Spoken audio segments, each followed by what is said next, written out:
Magandang araw mga kaibigan. Bigyan natin ng reaction opinion ngayon itong post ng Bilyonaryo News Channel. Kaya, share ko muna. Tungkol ito sa pahayag ni Defense Secretary Gibo Teodoro na medyo nakakabahala.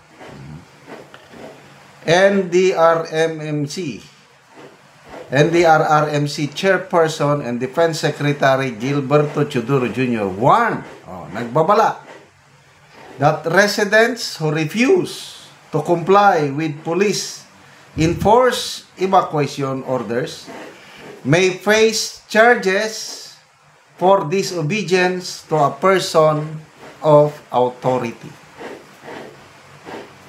So, kakasuhan. Yung mga mabibiktima nga ng bagyo, kakasuhan pa. Ano ba yan? Gibo ordered forced evacuation after reports that some residents refuse preemptive evacuation orders. Mamaya, ano tayo dyan? Dyan tayo ano. Bakit ang mga residente parang ayaw nang sumunod sa gobyerno? Ito ang pahayag ng Defense Secretary. Ayaw po natin umabot sa ganoon dahil buhay po ang ating pinagtatanggol dito. Kaya po hinihikayat natin, bagamat marami tayong reports na natatanggap na ayaw lumikas ang mga tao na hinihikayat na lumikas, sumunod na po tayo.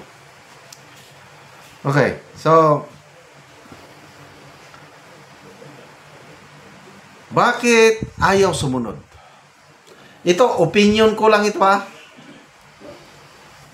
Mga tao ngayon, galit na sa pamahalaan dahil sa nangyayaring korupsyon. Parang, it's a way of showing their protest. Hindi na, itong mga taong ayaw sumunod, anong ibig sabihin yan? Hindi sila takot mamatay? Hindi sila takot, what's this? Masalanta? I believe so. Sino bang hindi matakot sa bagyo?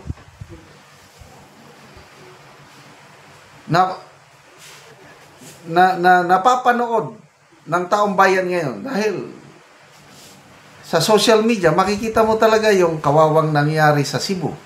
Dinaanan ng Bagyo Tino. So, ito na naman, dadaanan ng Bagyo Uwan. Nakakatakot. So, bakit ayaw sumunod? Hindi sila takot mamatay? Kung ako, takot ako. Bakit? But then, baka ito, opinion ko lang ito, I might be wrong. One way of protesting. Ayaw sumunod. Siguro, isip-isip ng tao doon na ninanakaw nyo kasi ang pundo ng taong bayan. Flood control kayo, yumayaman kayo. Kami naghihirap dito, ayaw kang sumunod. Baka ganun ang isip ng mga tao. So, sana naman hindi humantong kasi nga, aristuhin mo nga. But sometimes, ang mga tao sa mga may mga kagamitan na ayaw talagang iwanan, mga ganun. Malala ko kay PRRD, hindi naman umabot sa ganitong sitwasyon na tinatakot ang mga tao. Kasi nung una, panahon ni PRRD, salita pa lang ni PRRD, ang mga tao, takot na sumunod talaga. Yung may dating ba? Example, yung tanimbala sa NAIA na talamak, panahon ng Aquino administration. Pagdating ng ating Tatay Digong, sabihin lang yun, sige, tuloy yan, pakain ko sa inyong bala. Yung ganun bang statement na it sends a message to yung mga lolo ka, tumigil sila. Ganun, that's leadership. But ito ngayon, dahil sa nangyayari, dahil sa galing galing at lakas ng dating ng ating presidente. Wala na ang mga taong bayan. Yeah, silent protest. I don't know anong tawag diyan. Silent protest. Tingnan natin ang reaksyon ng taong bayan, ha. Oh. 17,000 nag-react. 11,000 tumatawa, 2,400 ang galit. So, this is 13.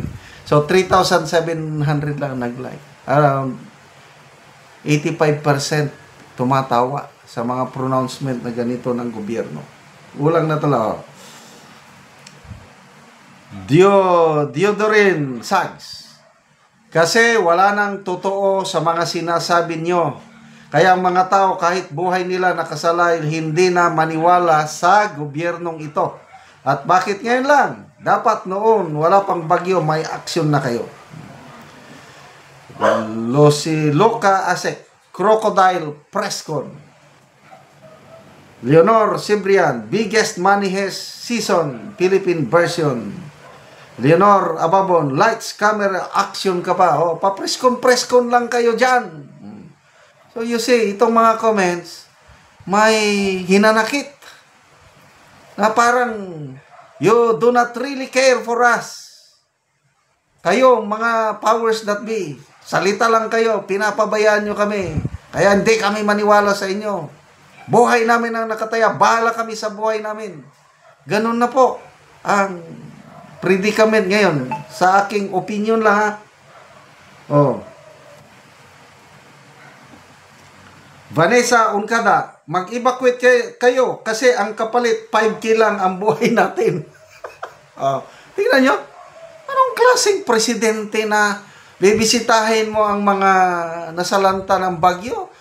Para-promisan mo, okay, bibigyan namin kayo ng 5,000 para sa mga damaged houses at 10,000 para ma-destroyed, para makapagsimula kayo. Ano? Happy ang mga tao? Alam nila, pera nila yan. Hindi nyo pera, tapos magbigay naman lang kayo, kakapiranggot. Kung ako, wag na lang, inyo na lang yan. Anong maipatayo ng 5,000, be? Palibasa, hindi kayo bumibili ng yero at mga pako kung hindi nyo alam ang presyo. Magbigay kayo ng tulong, kakapiranggot pa. Kaya wala nang maniwalang tao sa inyo. Okay, salamat mga kaibigan sa inyong pagsubaybay sa ating channel. Nakakatulong kayo ng malaki sa tribong Talandig ng Bukidnon dahil ang income natin sa channel na ito is pantulong po sa tribo. Namimigay tayo ng libreng yero at pako para makapagpatayo ng mas maayos na tirahan ang tribong Talandig. Panoorin nyo ang video na ito. Nani ang natagaan o yero nga mag-atop na siya karon.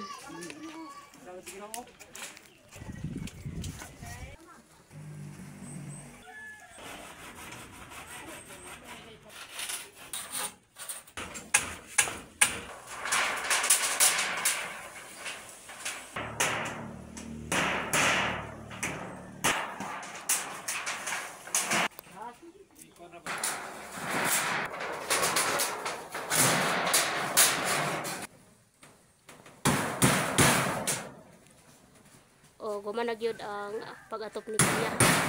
So makita gyud nimo nga nahuman na sa iyang balay.